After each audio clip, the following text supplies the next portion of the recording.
This Saturday night, for the first time in a year, we're going to be meeting right here in the Barg Sanctuary to formally inaugurate the High Holy Day season with a special service that we call Slichot, a service that asks God for forgiveness.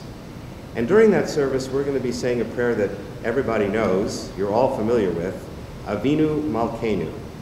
And in the prayer, we ask, Avinu Malkeinu, Shema Kolenu, our Father, our King, hear our prayers. Avinu Malkeinu, Chatanu Lefanecha, our Father, our King, we have sinned before you. But it's interesting in Judaism, we often don't think about some of the specific words, and it's curious that in this prayer, we use two very different images for God. Avinu, our Father, and Malkeinu, our King. A parent is very loving and nurturing and compassionate and cares and nurtures their child, is very close to the child and wants to help them to grow and get better. A king, on the other hand, is very aloof and demanding, commanding, distant, removed, and beyond all compare.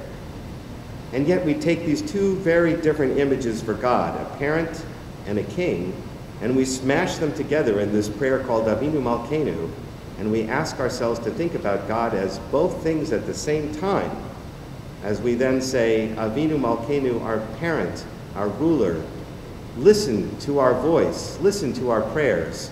Our parent, our ruler, we realize we have sinned before you. Our parent, our ruler, please forgive us for our sins.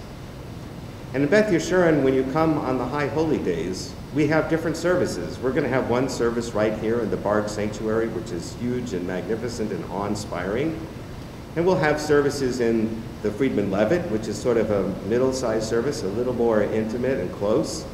And then we have two smaller services in the chapel and the museum minion, where they're very intimate and unique services, where everybody knows everybody and we're all together in a small group. And I like to think of these different services as representing these different ways of thinking about God. Here in the Barg Sanctuary, where we have a big service that's awesome and awe-inspiring, it's like the Malkeinu service, where God is king. And then in the chapel and the museum minion, where we're in a smaller and more intimate environment, we think of God perhaps more as a loving and compassionate parent. But wherever service you happen to be in, I hope you'll feel comfortable this High Holy Day season as we're back in our home and we're celebrating the High Holy Days, and we come together to pray for a good new year for us, for our families, for our community, for Houston, and indeed for the world. Shana Tova, I hope to see you Saturday night.